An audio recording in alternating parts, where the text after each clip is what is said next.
How to make lemon squares.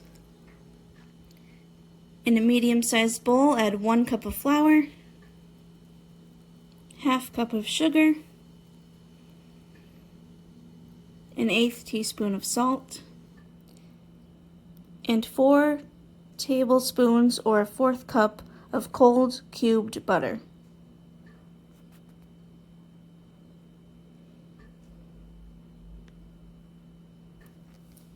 Once you've got your cold cubes, you're going to add them to your bowl. Now with your hand, give your butter a quick toss so it's all coated in your flour mixture, and then start rubbing it between your fingers like this.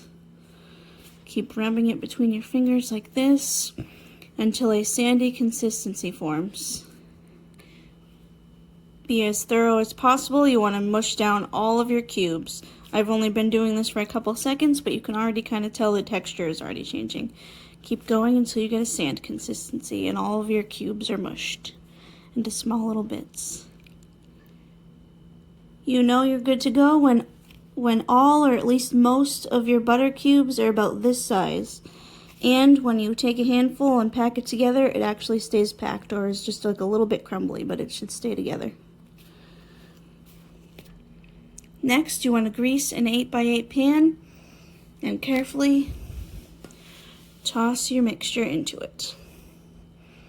Spread this out and pat it down till it's one even layer covering the whole pan.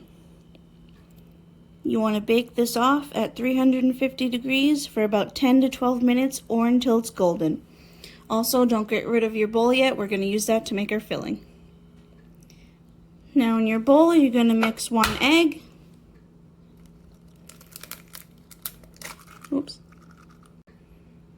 1 egg white, a ½ cup of sugar. Whisk until well combined.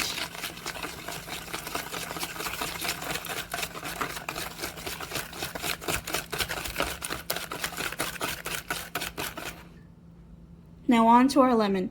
You are free to zest this into your mixture if you'd like, but I don't like zest, so I'm not adding it.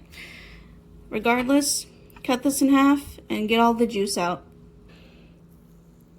Squeeze out all the juice. Don't forget to remove any seeds that might appear as well. Ooh, lots of seeds in that first half. Moving on to our second half. Squeeze. And even when you think you're done squeezing, turn it, squeeze it more. Get in there with your fingers and squeeze it, because honestly, when I thought I was done with the first one, I wasn't. There was a lot more juice left. I got a lot of juice out of that first one. Just gotta keep at it. When you're done squeezing your lemon, don't forget to remove all the seeds.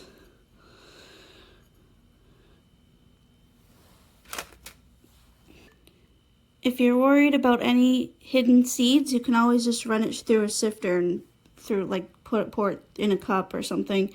That way, this was like a proven method to get rid of all the seeds, just to be safe. But in the meantime, when all your seeds are gone, add your juice to your bowl. Add 1/8 teaspoon of baking powder and 3 tablespoons of flour. 2, 3. Whisk until well combined. Put this in the fridge until we're ready to use it. When our crust comes out of the oven nice and golden, you're going to either leave it on your counter or put it in your fridge to cool down completely. You want it to room temperature or as cold as possible. Now when your crust is nice and cooled down, you're going to retrieve your lemon mixture from the fridge, give it a good whisk, and then pour it over your crust.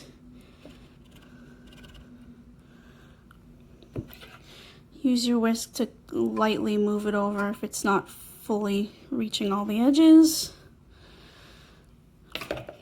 And you're going to bake your lemon squares off at 350 degrees for about 20 to 25 minutes, or until the lemon mixture is set and the edges are lightly golden. When your center is set and the edges are golden, you let it sit on the counter or put it in the fridge until it gets cold or room temperature. When your lemon squares are cooled down to room temperature, you want to take a knife and run it around the edges until it gets loose. See how loose? Then you want to grab yourself a sifter with a little bit of powdered sugar, about a tablespoon or so, and just sprinkle it all on top so it looks nice and pretty. Cut lemon squares to desired size. Nice big squares for me. And enjoy. Delicious pile of lemon squares. Enjoy.